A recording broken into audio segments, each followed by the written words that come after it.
So, after 10 years in the saddle, overseeing and directing the affairs of Nigeria's Electoral Commission, INEC, and presiding over some of this country's most important elections, Professor Mahmud Yakubu pulls his feet out of the stirrups and ends his long ride at the helm. It's something of a career milestone for Professor Yakubu, having been there for a decade across 2 terms. But now he's passed the reins to someone else, notably May Abamuche Mbu, the most senior national commissioner, who takes over in an acting capacity. It follows weeks of speculation after it was reported that Professor Yakubu was ordered by President Tinubu to proceed on terminal leave ahead of the expiration of his tenure. Whatever the truth of it, he's now gone, and calls are growing for the power to remove an INEC chairman to be taken away from the president and given to an independent panel. But is anyone listening? Well, for more on this, I'm joined now in the studio by Arise Director of News and Political Editor, Sumner Sambo. Good to see you, Sumner. Thank you so much. Just bring us up to date with how this has come to pass. Well, let's start with the latest coming from the presidency. We've seen the presidency accepting his decision to actually step aside. Not that he was sacked. He still has a few weeks to months left. Supposed to be November the 9th or something, Yes, November the 9th. He was appointed October 21, and then he went through the Senate screening, and he was confirmed November the 9th in 2015. Right. But then, I've spoken with INEC officials, including his spokesperson, Rotimi Oyekanmi, and he had told me that officially he was actually meant to go on December 8th. So if you look at it from now till then, he still has some time to actually play around. But I think it's the wisest decision.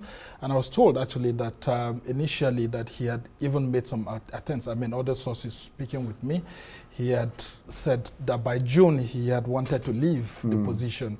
But generally, let's reflect. This is the longest serving Nigeria electoral umpire that we've ever had. I mean, look at right from the 60s, way up the 90s, and then of course when we resumed democracy in 1999, we've seen a whole lot of people passing through, especially that transition period between Sumner Jack, who was there between 1994 till 1998, and then you had Ephraim Akpata, who came, to start a democracy with it, and then of course Abel Gobadi and all of that, way up until we had Tahiru Jega. You see that we've made steady progress actually, and this should give us time to reflect on who is going to be the next INEC chairman. Let's look at reforms. The presidency should not be too hasty in looking at who they are going to bring, but in terms of ensuring that institutional reforms are put in place. Right, but just before we get to that, Yes. I mean, what about all these stories that appeared in the press suggesting that the president had actually asked him to proceed? There's no how the president would have done leave. that, because if you look at section 154, it tells you how the INEC chairman is appointed. Now, the president would actually make a nomination in consultation with the Council of State. I mean, at the end of his tenure. I mean, this. Yes. There's not. I'm just giving you Right, the process. okay, right. What section 154 actually says. So you nominate, and then of course you send to the Senate. The Senate takes the whole thing through, and then of course after that, the person is confirmed, and the president loses his powers after that process. So then you now go on to section 158. Between then, you get to see the process whereby it is clear that some of the provisions, because it's not just the provision that protects INEC, there are other judicial, or there are other bodies there, like the National Judicial Council. Of course, you also have the National Population Commission and all of that. All of these bodies, once they have been nominated, the president doesn't have power to control them. So there's no how the president would have asked the INEC chairman to actually step aside, because the president doesn't even have that power, except maybe if they coerce him through some other means and all of that. Well, that's the fear that people But based have. on what? Has he been accused? Has he been indicted? Is he of insane mind? Because these are the provisions that the Constitution actually talks about.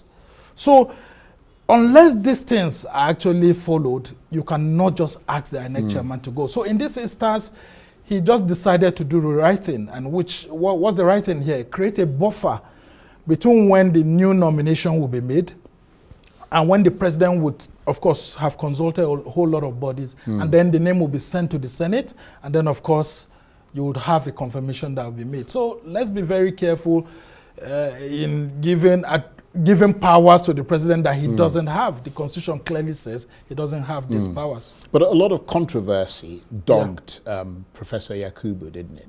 Yeah, a whole lot of controversies. Like, for example, the IREV, which is one thing, one blight that will be, on his white shirt. He's always putting on white every now and then. So he introduced a whole lot of technologies. And one good thing about him is that he actually documented all the reforms that he did. And today he handed over 2 documents, of course, on the conduct of elections and, of course, the introduction of, technology into the electoral system. And he handed them over to me, Mbagbamuche, today while he was living between 2015 and 2025, the reforms that he has undergone. Now, take a critical look at all of this. One of those things he brought into place was BVAS. And then, of course, IREV. Now, BVAS helped to reform the electoral system away from the card reader system that was introduced by Atairu Jega. And then you take a look at this IREV, which was supposed to actually help in the electronic transmission of election results. But unfortunately, that's where it failed. Now, he did well in transmitting election results at the House of Representatives election level and that of the Senate. And these elections were conducted the same day with that of the presidential election. These 2 other elections went well, and then that of the presidential election, the transmission was halted. And then all of a sudden, Nigerians got to hear that it was a technical glitch. That's the explanation that many people have not been able to accept from INEC, and that's going to go down with him. And then one other thing is the issues of the welfare of staff, of INEC, a whole lot of uproar, complaints, and that didn't motivate a whole lot of workforce within INEC itself. But he kept complaining about funding issues. But fortunately enough, before he left, just a couple of weeks back, he was able to promote a whole lot of staff within INEC. And then you take a look at the issues of funding. Now, INEC is on the first line charge, but yet INEC kept complaining about the issues of being underfunded. Now, we couldn't even conduct a whole lot of by-elections this year, since last year, way up until this year, because INEC was not being given the proper budgetary provisions. And so the complaints kept coming. And so these are part of the reforms that you'd have seen. The INEC brought about 142 reforms that they submitted to the National Assembly. And we're asking, the National Assembly needs to do something more. Now, some of the reforms that are being canvassed, like you read, the issues of how to nominate and appoint the INEC chairman subsequently, those things cannot happen now. President Tinubu still has the powers to actually appoint I was going to ask you, how long does he have now to appoint the new chairman? It's got to be done fairly quickly because big elections very are coming quickly. up. That's why the Council of State has been summoned for Thursday, October 9. And I can tell you clearly that that's the major reason why the Council of State was summoned. Of course, you have the police council that the president will be discussing about and all of that. But this is an eminent body of former leaders, former chief justices and all of that, Senate President, Speaker, some governors and all of that. So during this period, the president will actually be using that occasion because it's not something you call every day. So he would actually bring out names and all of that. But the president is the chairman of the Council of State and the vice president is the deputy chairman.